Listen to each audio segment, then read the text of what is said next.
Hello, my name is Eagle Wu. I am the CEO of Vinci VR, and I am going to walk you through our virtual reality training for wind turbine installation and inspection.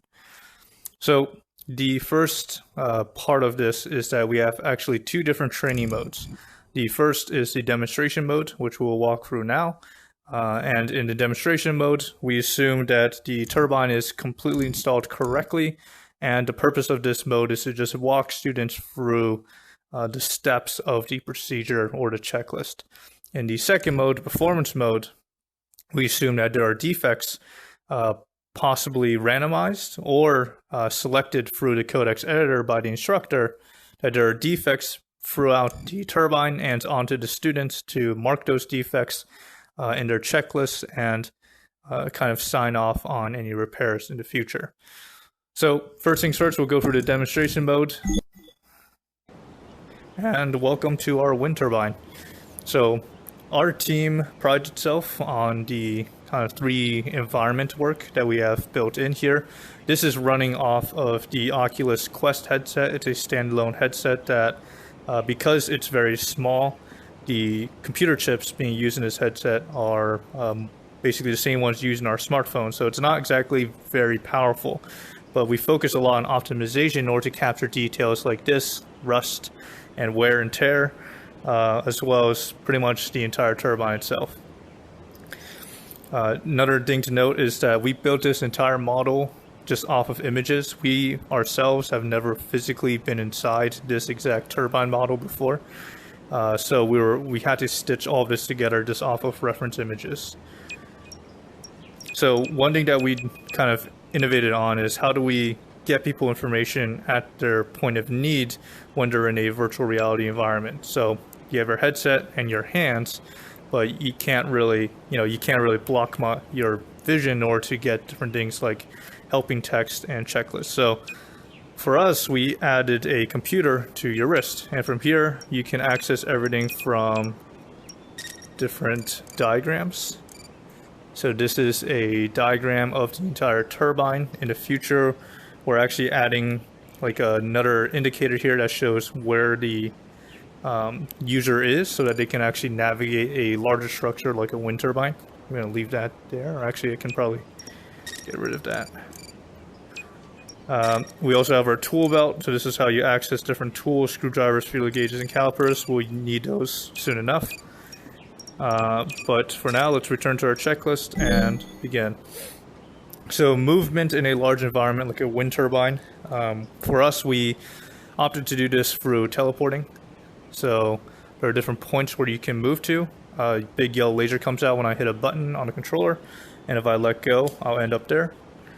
So I'm over at the gear housing. This big triangle tells you where you need to actually teleport to, so I'm actually going to go to the brakes and begin the inspection process.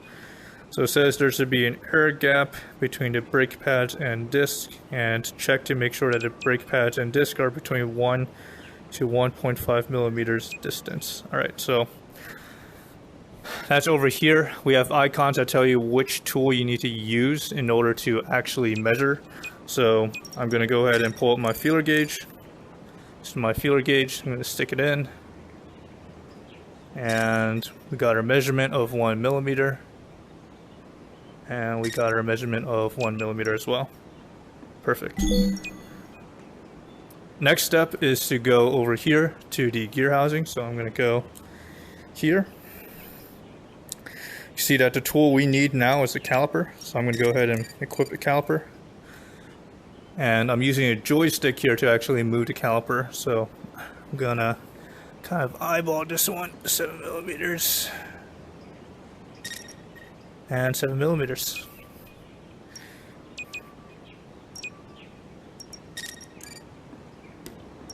Actually, I think I might need the calipers for the next step, so I'm just going to keep this equipped for now. Or get rid of it.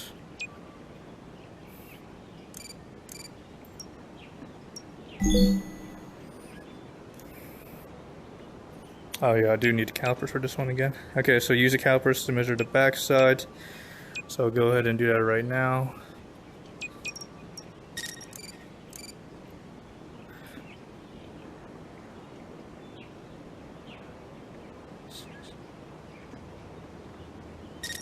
Yeah, setters. Okay. So some steps require inspections, like this one, which is a giant eyeball there. And basically, we are testing to see if your eyes are looking at the correct spot. So, for example, we have to inspect that this spacer is flush. That's what the step is telling us to do. So I'm going to go ahead and actually inspect that. And so the inspection is complete. So I'm going to stop here for now for the actual demonstration mode, but the rest of the steps take you through the rest of the turbine as you check different parts of it, and we are assuming that all of it is in fact clean. Now for the second part of this, we're going to go through the exam mode, and we'll start to see what defects start to look like in the actual turbine. Alright, so welcome to the test. So you still have your hand computer, you still have pretty much everything you get in demonstration mode, but now there are defects popping out, and it's on you in this checklist to actually sign off on different parts for commission. So we have two steps here. First, you have to actually inspect, so we're measuring to see if you actually inspected something, and then you have to go and select and sign off on each part of the equipment. So we're on our brake pads. I'm going to pull out my feeler gauge.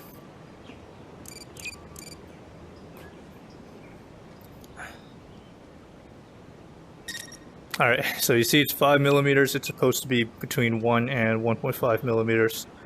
So I'm going to go ahead and make sure that's also, yep, alright, that's both 5 millimeters.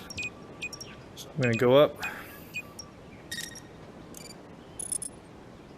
And I'm going to say, nope, that's not correct. So I'm not signing off on the brake pads.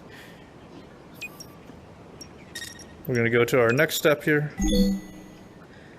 And we have to make sure these are both 7 millimeters with the caliper. We'll do that, but just showing you some other defects here.